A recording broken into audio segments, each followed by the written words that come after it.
Coucou tout le monde, j'espère que vous allez bien. Allez, aujourd'hui on se retrouve pour une petite vidéo création avec les produits de la boutique In Love Art.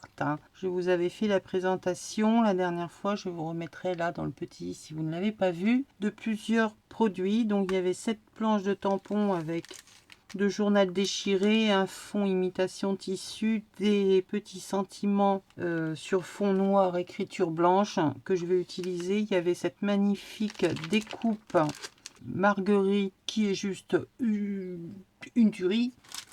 Et il y avait également les dies étiquettes, petites cartonnettes bobines, enfin bref, je vous en avais fait une petite création pour le junk Daphné Diary. Je vous mets tout ça dans le i. En barre d'infos, dans le petit plus, vous cliquez dessus et vous allez avoir tous les liens boutique, articles et code promo. C'est parti. Nous allons faire une petite carte avec justement la découpe que j'avais faite dans du papier ciré, papier passé à la bougie, suivant le tuto de ma petite Nat. Donc je vais l'utiliser, évidemment.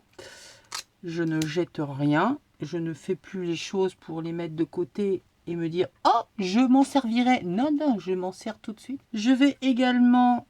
Donc j'ai pris une base, je crois que ça doit faire 10 cm. Non, 12 sur 21 cm. Je vais venir perforer, faire une bordure.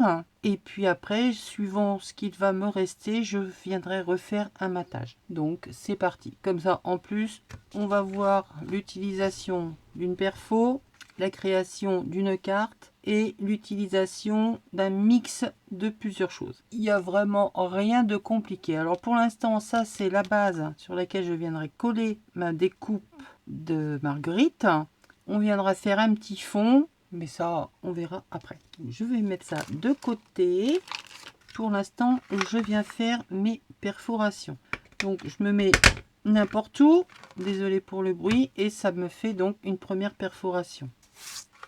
Pour celles qui ne connaissent pas l'astuce, donc vous faites votre perforation peu importe où, et vous avez sur votre perfo ici de chaque côté les motifs qui sont repris ici. Là on perfore, ici c'est un repère. La perforation que vous venez de faire, vous venez la mettre, la superposer vraiment dessus et vous refaites votre perforation comme ça, ainsi de suite, de chaque côté et vous tournez et normalement il ne devrait pas y avoir de décalage. Donc je perfore.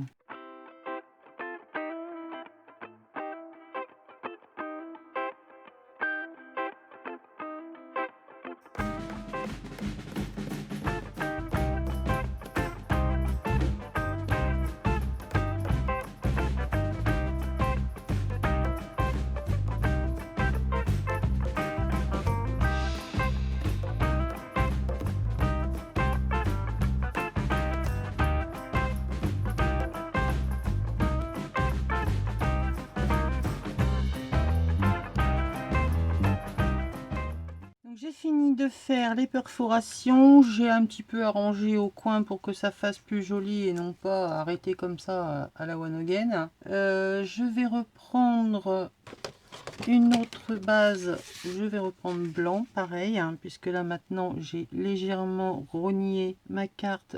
Donc je vais reprendre la même dimension, donc 12, voire même légèrement plus grand, de façon à avoir un petit peu de marge, mais je vais la garder blanche. Donc j'avais pris 12, je vais prendre 13. Allez, soyons fous, 13 et demi. On va enlever les petits morceaux de colle là, qui sont pas beaux. Je vais ancrer tout ce petit monde, arrondir les angles. Grown Espresso. Non, j'ai pas envie. Ça va faire trop foncé. Je vais rester dans le classique vintage. Je crois même que je vais la passer dans une plaque, un classeur d'embossage. Yes, classeur d'embossage. Le problème quand on range, eh ben, c'est qu'on retrouve plus rien. Qu'est-ce que j'en ai fait? Ça m'énerve. Il y a tout le monde qui se met contre moi en ce moment. J'en ai marre, j'en ai marre, j'en ai marre. Me débrouiller autrement. Je voulais prendre une grande, mais je ne sais pas où elle est. Donc, on va en prendre une autre. Je vais prendre celle-ci. Ouais, on va faire ça comme ça.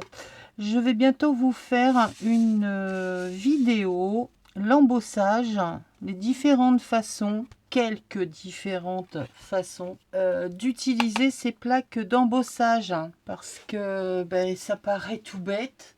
Mais voilà, ça peut aussi servir à quelques-unes d'entre vous qui ne savaient pas les utiliser. Donc je vous referai un petit topo sur quelques utilisations de ces plaques. Alors, je viens de la passer dans ma plaque d'embossage et je vais faire ressortir justement l'embossage. Et là, je le fais avec mon pâte d'encre Memento. Voilà, pas besoin que ce soit tout partout bien ancré, c'est juste histoire de... Voilà, on fait ressortir les écritures. Maintenant, j'ai dit que je distressais, donc je distresse. Alors il y a l'outil, mais moi, j'aime pas l'outil. Déjà je ne sais jamais où il est. Les ciseaux font très bien l'affaire. Même si des fois ça vient déchirer mon papier, eh ben, ça fait encore plus un effet vieilli. Elle est vraiment toute simple, hein, cette carte. Il n'y a pas plus simple. Donc, je vais la mettre comme ceci. J'ai même envie, on va la mettre comme ça. C'est un peu trop grand finalement. Ce que j'ai sur les côtés, je ne l'ai pas en haut et en bas, ça fait un peu bizarre. C'est pas grave, je viendrai faire une décoration avec de la dentelle. Et voilà, il faut s'adapter. Par contre, ça, je vais le mettre en plein milieu, comme ceci. Donc, je vais coller ça. Donc là, je vous montre la petite déco que je vais faire. Hein. Un bout de dentelle, un bout de ruban avec des petits strass que je viendrai coller. La dentelle, je vais la coudre et je vais faire petit sentiment. Hello, précieux Christmas. Ça, mais il va me manquer un Happy Birthday. Je viens découper au plus près mon petit sentiment.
Petite carte toute simple.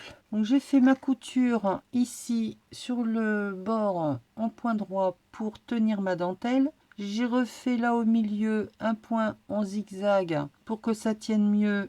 Et de toute façon, comme il y a la bande de strass qui est collée dessus, ça ne se voit pas. Donc ça dépasse légèrement de l'autre côté. Hein, moi, c'est pas gênant. On va laisser sécher parce que forcément, comme il y a de la bougie, il y a de la wax, il y a tout plein de matière un peu particulière à coller, on va attendre que ça sèche bien.